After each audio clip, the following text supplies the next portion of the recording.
এই মুহূর্তে যে বড় খবরের দিকে নজর রাখবো, হঠাৎ করে ধস পার্ক স্ট্রিটের রাস্তায়। আপনারা যে ছবি দেখতে পাচ্ছেন, পার্ক স্ট্রিটের রাস্তায় হঠাৎ করে ধস। শহরের একাধিক রাস্তায় জল জমেছে। বৃষ্টিতে শহরের একাধিক রাস্তায় জল জমায়, বহু রাস্তার অবস্থা বেহাল।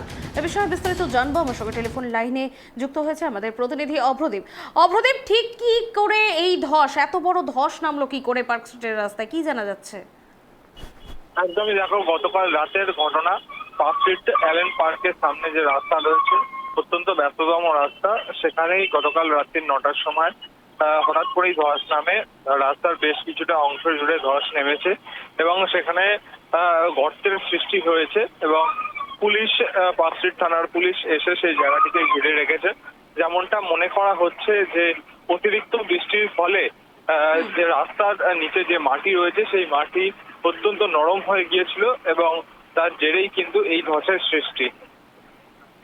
ধন্যবাদ অভ্রদীপ। যে খবরের দিকে আমাদের নজর রয়েছে, যেমনটা জানালেন আমাদের প্রতিনিধি, সেই আবহে শনিবার রাত 9টা নাগাদ বহু রাস্তার বেহাল অবস্থা। বৃষ্টিতে শহরের একাধিক রাস্তায় জল জমেছে। রাত 9টা নাগাদ, শনিবার রাত 9টা নাগাদ হঠাৎ করেই ধস নামে পার্ক স্ট্রিটে। রাস্তার মাঝে তৈরি হয় বড়সড় গর্ত। পরিস্থিতি খতিয়ে দেখতে ঘটনাস্থলে আসে কলকাতা পুরসভার 2 আধিকারিক। কতটা ক্ষয়ক্ষতি হয়েছে তা খতিয়ে দেখা হয়। দুর্ঘটনা রুখতে ওই এলাকা গার্ড রেল দিয়ে ঘিরে রেখেছে পুলিশ।